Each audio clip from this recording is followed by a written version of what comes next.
Okay. Hello, everyone. This is Rabbi Weinstock. It is Thursday, July 2nd.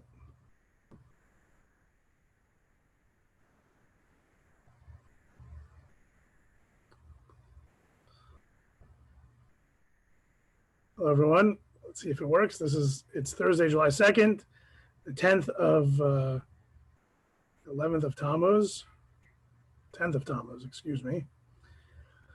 I have a conflict at noon, so I'm trying something, an asynchronous lunch and learn. I learned that word this year because my children on virtual school have live virtual school and asynchronous virtual school. Asynchronous virtual school means it's pre-recorded and at a certain time it's available to watch, but my kids can watch it while they're in the pool. No, I'm just kidding. They would watch it at their leisure.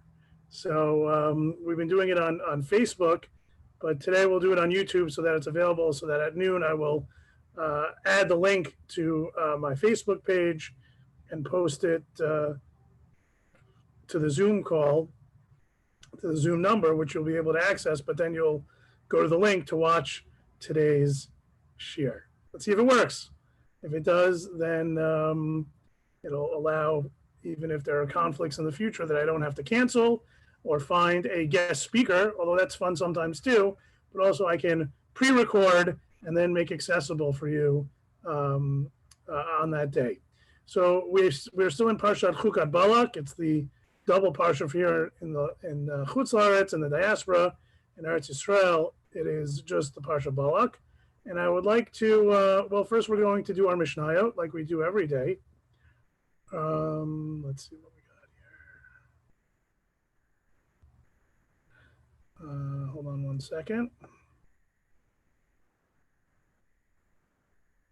I'll be sharing my screen momentarily. Okay, we're in the Baba Kamas, so let's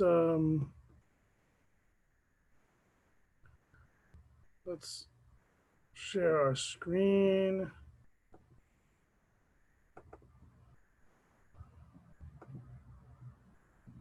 Here we go. Okay. Taking an extra moment.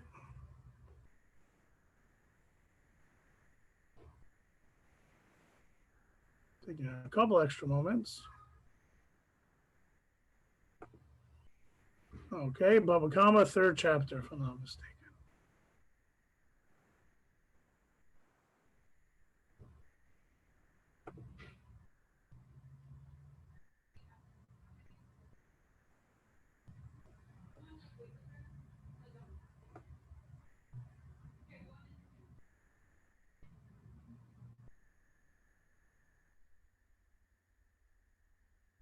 There we go. Sorry about that. And we are here.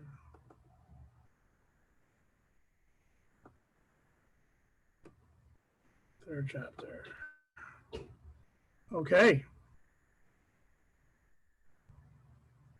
So we talked about if you leave something in the public domain and someone trips on it, what the obligations might be. Okay, so the second Mishnah. Oh, we did that one also. If you pour water and someone slips on it. Third Mishnah. Here we go. If a man put out his straw and pieces of grass, stubble into the public domain, right, to make them into fertilizer, right? He left it there so that it would, like a compost pile, but he left it in the Reshut HaRabim, and he plans on using it afterwards as fertilizer. And someone was injured by it, chayav b'nizko. The person who left it out there, right, the owner of the lawn shavings, right, of the straw and stubble, is going to be liable for the damage. Kol hakodem b'hen zacha. Furthermore, whomever comes first may take possession of them. And if you leave something in the public thoroughfare and you don't have any siman on it, you can't just leave stuff in the thoroughfare as your compost pile. That's not allowed. You want a compost pile, put it in your backyard, put it in your house, put it on your windowsill. You put it in the Reshut HaRabim, whoever wants. It's basically making an announcement that you're waiving any liability. Anyone who wants it can come and take it. But I want it. Too bad. If you really wanted it, you would protect it. You put it somewhere that other people are not allowed to trample through and use as a Reshut HaRabim. So that's the first opinion. Right? So Rabbi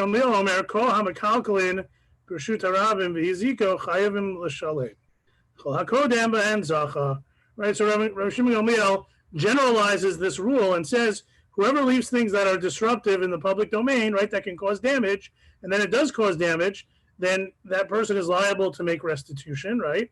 And whoever comes first may take possession of them, right? It's kind of an interesting middle ground, because if anyone can come take possession of them, you might say, so why is the original owner liable for the damage? You could say it's hefker, it's not mine. Well, it is yours until someone else comes along and takes it. Until such time as someone else takes it, you are fully responsible. Once someone else takes it, then obviously it's no longer yours, and therefore you will no longer have responsibility. Last clause of the Mishnah, ha'hofech et hagalal b'reshut harabim. If a person turns over a piece of dung in the public domain, right, the top would be hard. Let's say the bottom would be more slippery. Person was injured by it, slipped on it or whatever, unfortunately, then they'd be obligated in it, right? So your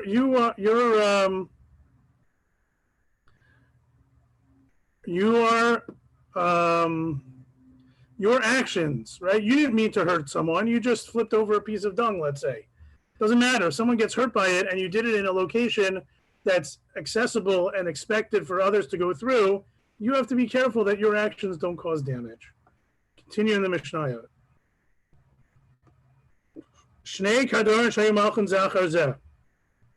Two kadarim, people who sell pottery, jugs, pots, walking one behind the other.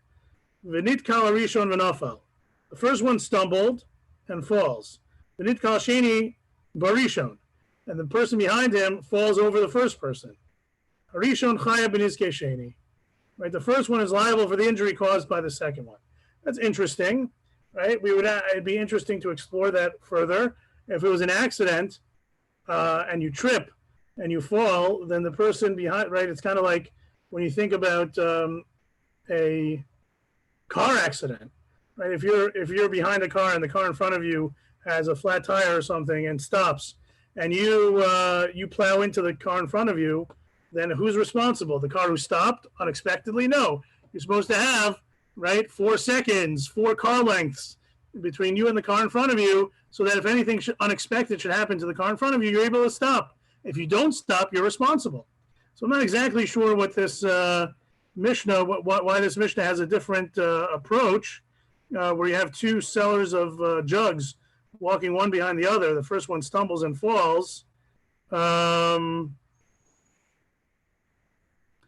And the first one's going to be liable for the injury caused to the second. Interesting. we'd have to explore that further, how that works, how that makes sense that the first person is responsible. He fell, right? But still, why should the second person not own a sense of responsibility to be careful not to trip over someone who's in front of him? Not exactly sure. I'm sure the Gemara and the commentators on the Mishnayot can fill us in. One last Mishnah: Zeh ba b'chavito, v'zeh ba b'korato. One person comes, right? Two potters. One person comes carrying his jar, and one comes carrying a beam. Oh, we know where this is going. Nishmar kado shalzeh b'korato shalzeh. Right. So the guy with the beam turns around. Right. He makes a quick movement, and he ends up hitting the jug of the other guy. Right. So in that case, potter. Right. In that case, the owner of the beam is not liable for the damage caused when his beam hit the jug of his friend or of his fellow human being. Why? Because this is the point. Both of them have equal rights to the public thoroughfare, right? So here, we're finally seeing that there's responsibility on the injured party to avoid getting injured, right? So if I'm walking and I see a guy with a wide load on his back, he's not very stable and he isn't able to see all around him. And he's in the public thoroughfare. It's my responsibility to do what I can, to do what I must to avoid being damaged to my body or to my person or to my personal effects, right? And if I do get damaged, I share in that responsibility, and therefore I cannot collect from the party who injured me or my stuff. Haya balkor rishon ubal chavit achron, right? What if they are if the owner of the beam came first and the owner of the jar came after, right? Nishra chavit pakora, and in that case the chavit got broken by the kora. Chayav, the owner of the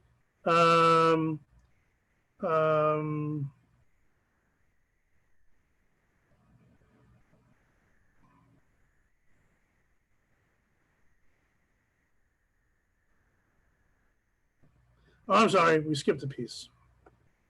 Let's go back. Vim amad balakora chayav, right?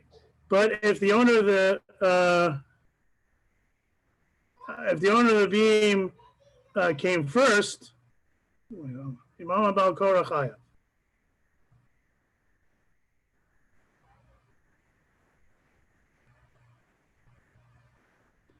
Vim amad balakora chayav. If they were let's see. Sorry. Let's do this again. So you have the owner of the jug and the owner of the barrel of the beam, and they're both together. So we say that the owner of the beam that causes damage is exempt because they both have rights to the right of way to the public thoroughfare.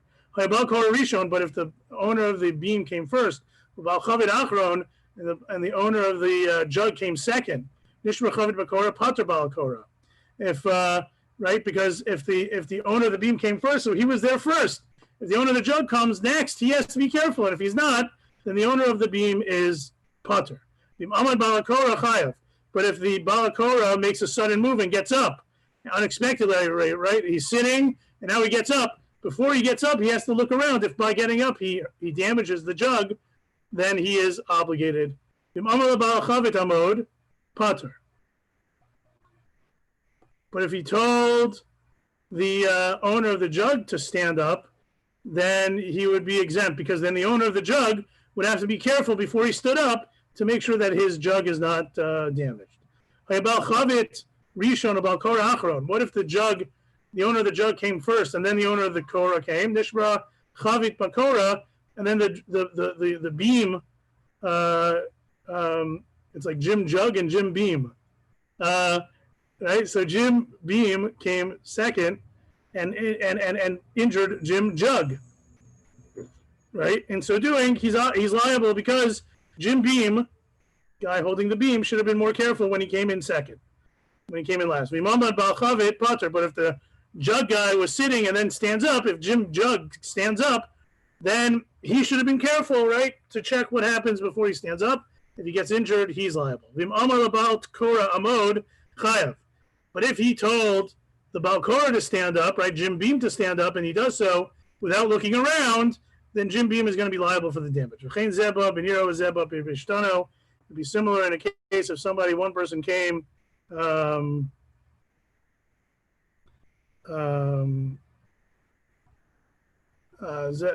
person came with a fire and one person came with flax. Those two don't go together. And if there's a damage to one, it just depends on the circumstances surrounding it, right? So we see, right, if you're there first, the person who comes later has to be careful not to do damage. If you're sitting and you stand up, make sure before you stand up that you're not going to cause damage when you do so, right? These are the types of right, personal responsibility, right? You can't just say everyone else watch where you're going. No, you watch where you're going, right? It goes both ways, and we have to be careful. Okay, I think we will stop there. Again, maybe if anyone has any insights as to why if the two people trip over each other, the second guy, the damages caused by the second guy who trips over the first guy has to pay the second guy. If you have any idea why that's the case, please be in touch with me. I know this is asynchronous, but you can definitely you know how to reach me. Okay, we're gonna stop there in terms of the Mishnayot, and I wanted to pick up on what we talked about yesterday, when we talked about actually 2 days ago, when we were talking about Moshe's sin, right? The mistake that Moshe made. It seems that whatever happened by Mei Meriva, by the waters of the dispute, that Moshe hits the rock, and in the aftermath of that, Hashem tells Moshe and Aaron, because you did not sanctify my name, you will not be allowed entry into the land. So we said already last time the idea that the staff that Moshe used to hit the rock was Aaron's staff, the Rashbam says, and the difference between force versus persuasion, the difference between the attitude, the approach needed for those who left Egypt as slaves versus the approach of those who were about to enter the land of Israel, who needed to be partnered with, who needed grassroots types of leadership, who needed to be mentored and cajoled and partnered with in order to get the right outcomes. And that's why Moshe was not necessarily the right leader to take this next generation into the land. But there are a lot of other explanations given for what was Moshe's sin. I remember when I was young, as a student, maybe elementary school. I remember I once had a teacher who said, in explaining the sin of Moshe, was it such a big deal? Like, did the punishment fit the crime? What exactly was the crime? And is it fair that Moshe isn't? The whole point of leaving Egypt was to enter the land of Israel. Is it really fair to prevent Moshe from seeing the job through by bringing the Jews into the land for whatever happened at Mei Meriva, whatever that was? So I don't remember exactly what the approach was of my teacher, but I remember my teacher telling us, right, the sin of Moshe at Mei Meriva is kind of like a ketchup stain, right? Most of us wear red shirts in this analogy. Moshe wore a white shirt, right? So a ketchup stain on a red shirt, those of us who are slobs know, you may even be able to wear that shirt again, right, if it blends in. I'm not sure. But you might be able to, right? If you have a ketchup stain on a red shirt, it doesn't stand out. So I remember my teacher telling us that's like the sin of Moshe at Mei Meriva. If any of us had done it, it wouldn't have been such a big deal, but Moshe wore a white shirt, right? Moshe's held up to a different standard. And therefore, Moshe has a punishment. So that's an interesting approach. It doesn't fully explain what exactly the problem was. What was it that Moshe did wrong? What was it that Moshe is punished for? And does the punishment fit the crime? So we had one approach last time. I want to share with you 6 approaches today. And it's appropriate to spend some time understanding this because when you think about it, it was an epic tragedy. This humble, reluctant leader, Moses, pressed into service by God to bring the Jews out of Egypt to Mount Sinai and then to the land of Israel, is prevented from leading the Jews to the culmination of that divine promise. It's tragic. Why did that happen?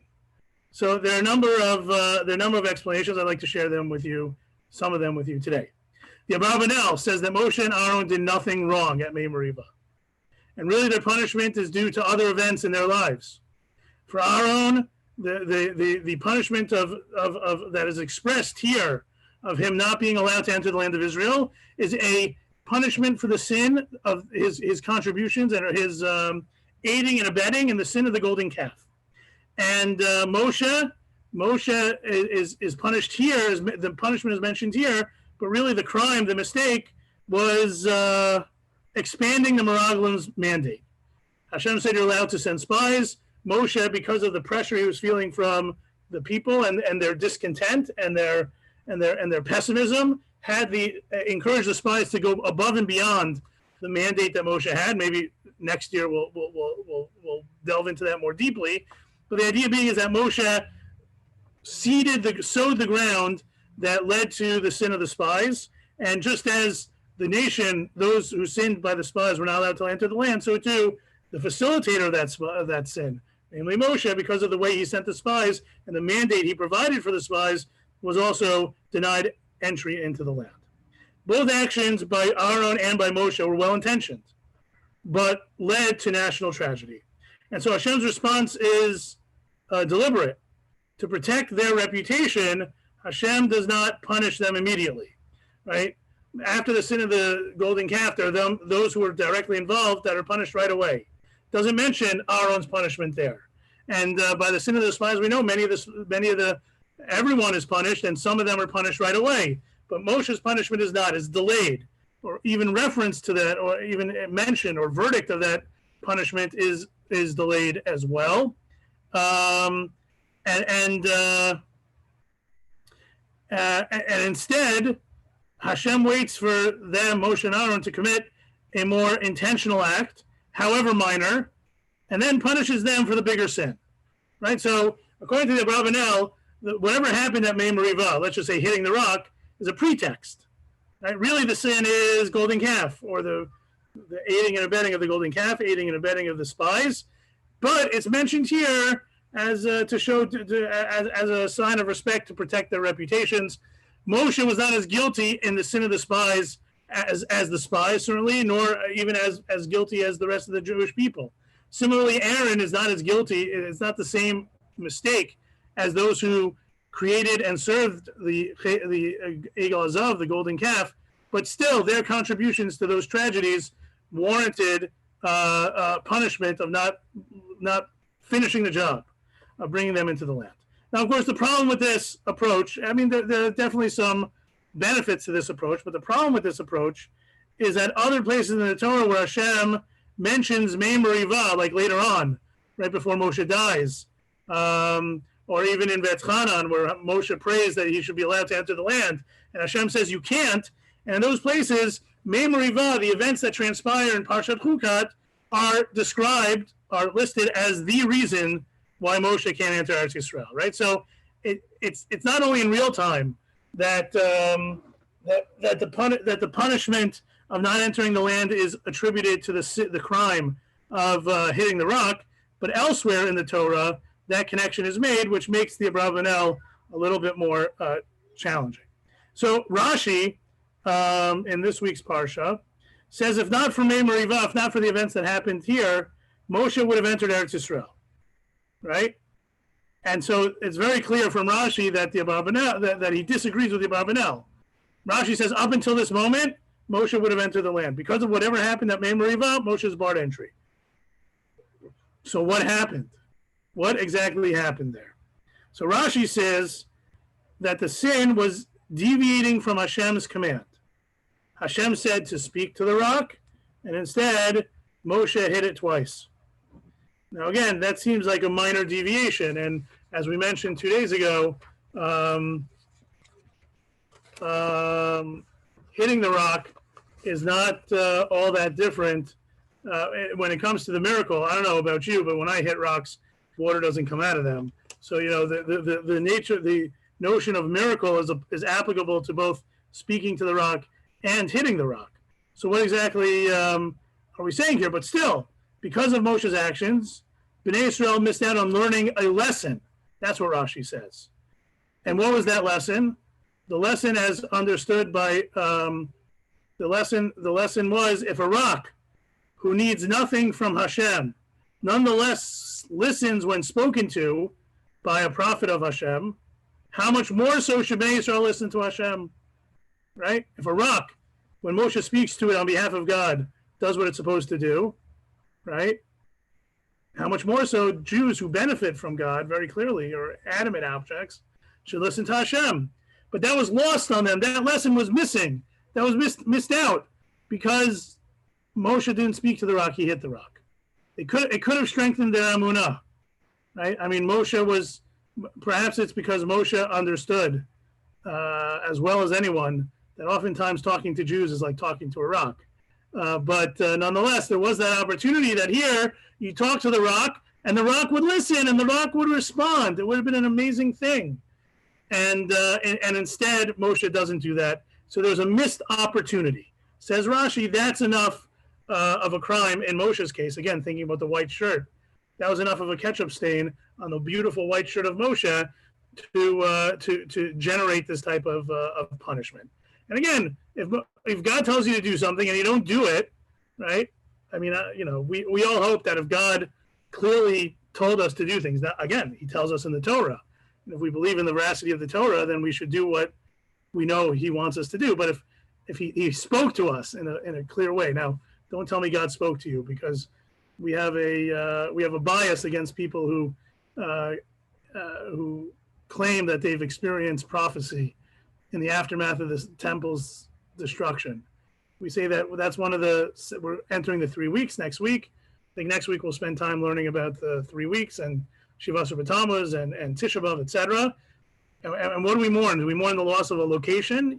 Yes, but we mourn that inspiration that people were able to experience, that direct communication through the Urim V'Tumim, through prophecy. When the end of the prophetic era means the end of direct communication through a voice of God's will. We have to figure out God's will from the text, from Torah, from our leaders, from role models. Is it the same? In some ways, it's the same, because what we see from the entire prophetic era is that just because a prophet spoke in the name of God doesn't mean that people listen to him or her. It doesn't prove anything, right? So you think it's hard for people to listen to reason to the Torah today? It's really no different than it was any other time. There's always been a Yetzer Hara not to listen, regardless of who's speaking. So that's what Rashi says.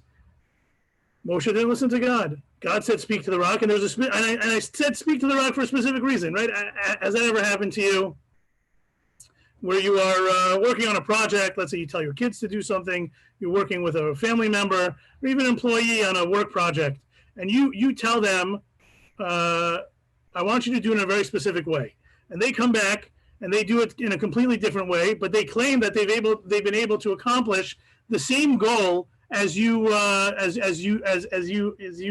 exclaimed. And then you tell them, "You're right, but the reason why I told you to do it this way was because of other factors," right? And they're like, "Oh, now I get it," right? And I feel like that's exactly what's going on here, right? Hashem said, "Speak to the rock," so there came forth water. Moshe hits the rock. God says, "I told you to speak to the rock." Moshe says, "Yeah, but look, there's water. It's a tremendous miracle. It's all good." Hashem says, "Yeah, it's not all good, because there was supposed to be a lesson of emunah, of the importance of listening, and that got lost because you used force, as we talked about 2 days ago." So that's Rashi. So we have the Barbanel, who says what happened at Mei Meriva was just a pretext, and really the real sins were by the spies and the golden calf. And Rashi, who says, no, the sin was not listening to God. It may not seem like a big deal, but by not listening to God, the Jews were unable to learn the lesson that Hashem had intended, the importance of listening. The Rashbam, Rashi's grandson, third approach, defends Moshe's mistake. After all, Hashem told him to take his staff, right? We talked about this 2 days ago. Why are you taking your staff if you're just going to talk? You take your staff, right? Don't take your staff don't take your sword to a gun battle, right? Don't take your staff to a talking interaction, right? Why do you need your staff? You only need your staff for staff meetings. Ooh, bad one. And of course, the precedent was in Rephidim, 38 years earlier. Moshe was told to take his staff and bring forth water by hitting the rock. So the Rashbam says there was a slight mistake, but nonetheless is punished severely because, as the Talmud says, God is exacting with the closest of his righteous, like the hair, kechut hasaira, a hair's breadth, right? That's comparable to the, it was milk. It wasn't ketchup. It was milk, says the Rashbam. But milk on a white shirt, you can still see it still leaves something, even on a white shirt. It's milk. It's not red. It's not ketchup, but it's milk. And that's what the Rashbam says. It was a slight mistake. And he was supposed to take the staff and speak to the rock. Instead, he took his staff and hit the rock. It was wrong. It was a slight mistake. For anyone else, it would not have been punished as severely. For Moshe Rabbeinu, he's punished severely. Kechut hasaira. Right, I expect more of you. Right, if you're close to someone, do they let you off the hook? Right, or do they, or are they more exacting and demanding with you? Right? It's a balance that parents have to seek, depending on the parent, depending on the child, especially. Right, if you love your children a lot, well, hopefully we all love our children a lot. So how do we express our love? By overlooking their faults, or by being more demanding? Right? The Rashbam says you show someone you love them, you have high expectations of them, by being less forgiving and more demanding. And that's the Rashbam. The Sforno says Moshe's sin is in diminishing the miraculous nature of the event. The Sforno goes on to explain that there are three categories of miracles. One type of miracle is the hidden miracle, the miracles that happen every day, performed through what we call nature. Nature is God's way of running the world. It's all miraculous, but it happens so often that we call that teva. It's the lowest level of miracle. It's also the most difficult to comprehend God's role in it, because you can just think that it was always part of nature and that it has nothing to do with divine intervention.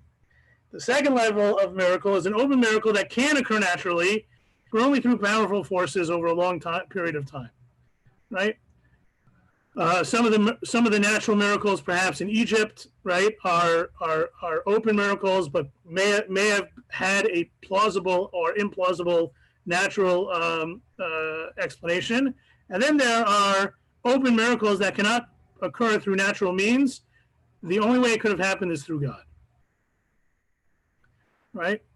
By the way, sometimes events in history are questioned. What type of miracle was it? Right? This often comes up. The 6-Day War, the miracle of the Jewish victory in the 6-Day War. Was that skill? Was that miracle? What type of miracle was that? Was that a hidden miracle? Was that an overt miracle? An overt miracle that could have happened in nature, or an overt miracle that superseded all bounds of natural understanding. So we have these three levels, right? Hidden miracle, an open miracle that may have a plausible natural explanation, or even an implausible explanation, and an overt miracle that has no explanation other than God, other than being Yad Hashem. Comes along the Sforno and says, in response to Bnei Yisrael's complaint, Hashem wanted a top tier miracle, a third type of miracle, a miracle that is miraculous, that suspends nature, and that there's really no explanation, plausible or implausible, to explain it other than God. And Moshe deliberately lowers the caliber of miracle, right? So an overt miracle without an explanation would have been had Moshe spoken to the rock, not even touched the rock. You think about a magic trick, right? Nothing up my sleeves. I haven't even touched the card. I haven't even touched the scarf, and somehow I made it change, right? As opposed to if I sleight of hand, right? So like Moshe hitting the rock could have been understood as an implausible sleight of hand. Moshe talking to the rock would have been the highest level of miracle. Hashem said, show them the highest level of miracle on my behalf. Moshe says, no, they're not worthy. They're a bunch of complainers. After 40 years, they should stop complaining, right? He didn't believe that the Jews were worthy of the top tier miracle, and therefore he lowers it to the second tier, right? The second highest type of miracle, where there is a plausible or implausible explanation for how it occurred. And in this way, Moshe fails. That's how the Sforno explains the idea, Yakdisheni, right? God says to Moshe, you failed to sanctify my name. What do you mean? Water coming out of a rock is a pretty big miracle. Yeah, but when water comes out through hitting is a slightly less overt miracle than water that emerges from emerges from talking to a rock. Because Moshe didn't optimize the opportunity for Kiddush Hashem, God calls him on it, and Moshe is punished. Okay, so far we've had the Abarbanel, who says they didn't really do anything wrong. It was a pretext for other sins. We had Rashi, who said hitting the rock instead of talking to it because they missed out on the lesson of listening to God and how it could be good for you. The Rashbam says it was a slight mistake. And the Sforno says the mistake was that Moshe didn't allow for the highest level of miracle to be manifest. It was a second-tier miracle. And it was also because, and part of the reason for that was Moshe was upset at the people. He didn't feel like they were worthy of a top-tier miracle. Fifth explanation is the Rambam in Shmona Prakim. The Rambam Shmona Prakim brings this episode in Parshat Chukah to Mem Riva as a cautionary tale of what happens when we deviate from what the Rambam formulates as the Shvil HaZahav, right? The golden path, right? And Moshe's sin was allowing anger to overcome his patience. And when Moshe says, Shimuna Hamorim, we saw that 2 days ago, listen, you rebels. He refers to the Jewish people as rebels just for complaining, right? He's not, he has no patience for their complaints. Enough with the kvetching. Maybe I would handle your kvetching when you were babies back 38 years ago, when you were just leaving Egypt, when you had a slave mentality, but enough is enough. You've seen God's miracles time and time again, every day with the Mun, every day with the Bear Miriam, right? You're not allowed to complain. That's what Moshe says to Bnei Israel. And he allows his anger to overcome his patience. And unwanted anger, says the Rambam, is the sin itself. In other words, hitting the rock, was it a sin? Well, we said maybe a slight sin, maybe it didn't sanctify God's name all the way, maybe it was a missed opportunity to teach the Jewish people a lesson, like Rashi says. The Rambam says whatever happened afterwards is almost immaterial. What the sin was anger. Anger is the sin. We talk about in tremendous terms.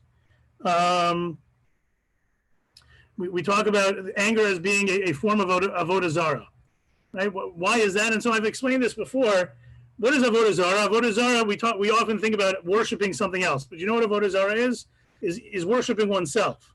Because the idea is that if you worship avodah zarah, you feel as if you created the God, as opposed to God creating you. Therefore, you feel as if you can manipulate the gods. Even though, like, we often think of pagans as being subservient to their God, really, deep down, they know that they created the God. And deep down, they know that what they're doing is manipulating the God, right? If they make certain offerings, they can ensure the outcomes without any necessarily ethical or moral behavior. Right? Just give the God this gift in this way at this time, and you'll get what you want. Right? That's serving oneself. That's completely self-serving, literally. So avodah zarah is when the ego manifests itself to the nth degree, to the exclusion or to the detriment of everything and everyone else around you. That's the problem with anger. Why do you get angry? Because you didn't get what you think you deserve. Right? That's what anger is.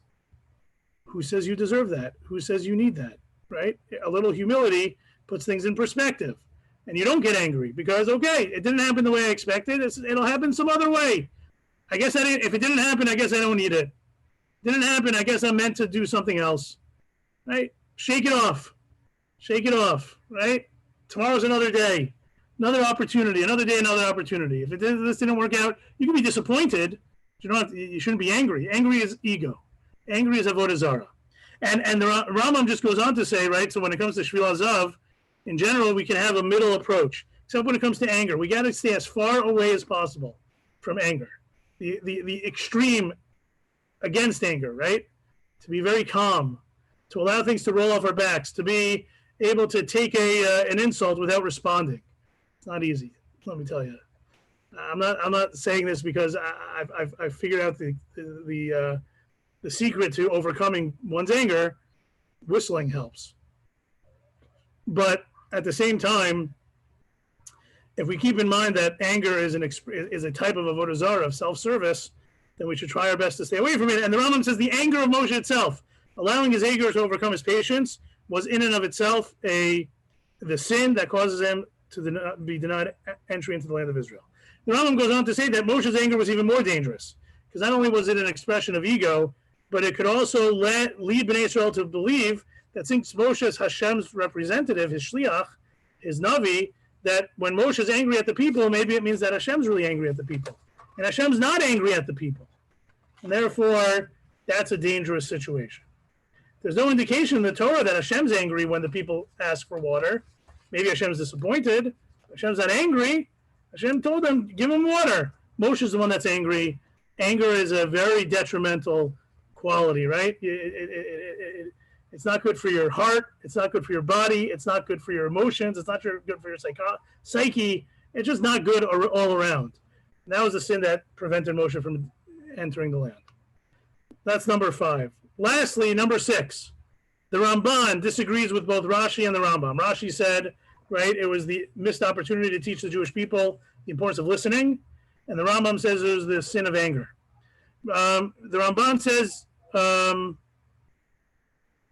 that the issue with Rashi is that the Ramban argues that Hashem commanded Moshe to take his staff. It must mean that and it's fair for Moshe to assume that hitting would be involved with Rafidim as the precedent. And the problem with the Rambam about anger, the Ramban disagrees because Hashem never mentions Moshe's anger as a source of punishment, right? So as much as you want to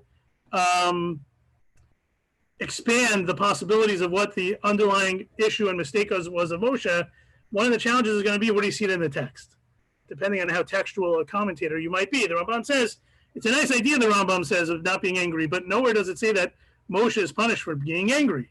So what does the Ramban say? Furthermore, the Ramban says that whereas the Rambam assumes that God was not angry with the people, and only Moshe was, and therein lies the problem, the Ramban assumes that Hashem was in fact angry at Bnei Israel.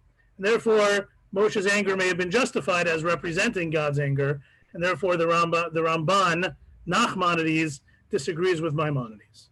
So the Ramban therefore prefers Rabbeinu Hananel. The problem is in the line in the Torah. I'm not going to pull it up because we're basically done. When Moshe says Shimuna Hamorim, Hanotzi lachem mayim min hasela, right? Moshe refers to the people as rebels, right, showing perhaps his anger, but that might have been justified, says the Ramban. But then he says, Moshe tells the people, do you think we can bring forth water from this rock? Right? So instead of saying, do you think Hashem can bring forth water from this rock? They say, Hanotzi lachem mayim. Can we bring water from this rock? Taking credit for the miracle. And the problem is that Moshe missed an opportunity to instill pure faith, emunah, bitachon, in Bnei Israel's hearts. Maybe even undermining tenets of divine authority in the minds of some of them. The Ramban concludes by noting, so just to review the 6 approaches that we've mentioned. Rashi, the Abravanel says it was just a pretext, right? It wasn't the sin here, it was the sin by the golden calf or by the spies. Rashi says the sin was in deviating from Hashem's command, missing the opportunity to teach the importance of listening to Hashem, just like the rock listened, but the rock was hit, so that lesson was lost. The Rashbam says it was like a milk stain on a white shirt. It was very slight, but the lesson being for tzaddik, Hashem is very careful, right? The idea, if you love someone, are you more forgiving of that person and let them allow that bad behavior, or are you more exacting with that person? That's the lesson. The Sforno says the problem was that Moshe lowered the level of miracle. Hashem wanted a top-tier miracle that defied the rules of nature without any plausible or implausible explanation. By speaking to the rock, instead Moshe hit the rock, which was a miracle, but a lower-tiered miracle, missing that opportunity. The Rambam says that the sin was anger. And lastly, the Ramban says that the sin was taking credit for the miracle that would occur. Notzi lachem mayim, shall we bring forth water, instead of saying, will God bring forth water, including himself, which could be very problematic and therefore noting worthy of perhaps punishment. Just conclude with the way the Ramban concludes, that there are limitations. We're talking about Moshe Rabbeinu here, right? Moshe Rabbeinu is a unique character, figure in Jewish tradition. There'll be no one like him. He was the ultimate. He fulfilled his potential. He had the direct communication with God. He was the medium through which the Torah was brought, through which the Jewish people were redeemed from Egypt. And therefore, figuring out what exactly is going on in this episode of Mei Meriva is, as the Ramban puts it, quote, one of the greatest mysteries of the Torah. I think there was a show on History Channel called History's Mysteries.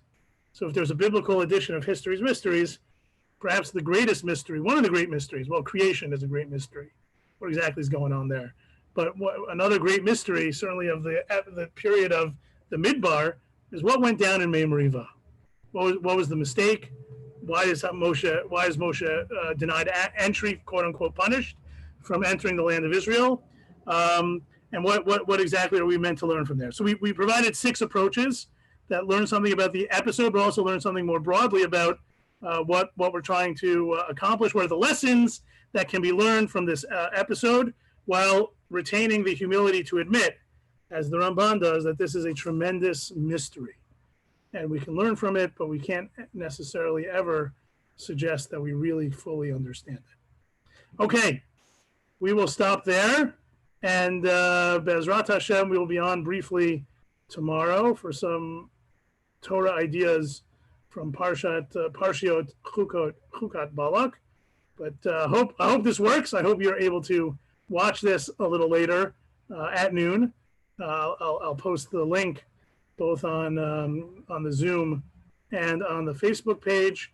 But until next time, I hope you've enjoyed our learning today, and hope to see you again real soon. Take care. Bye-bye.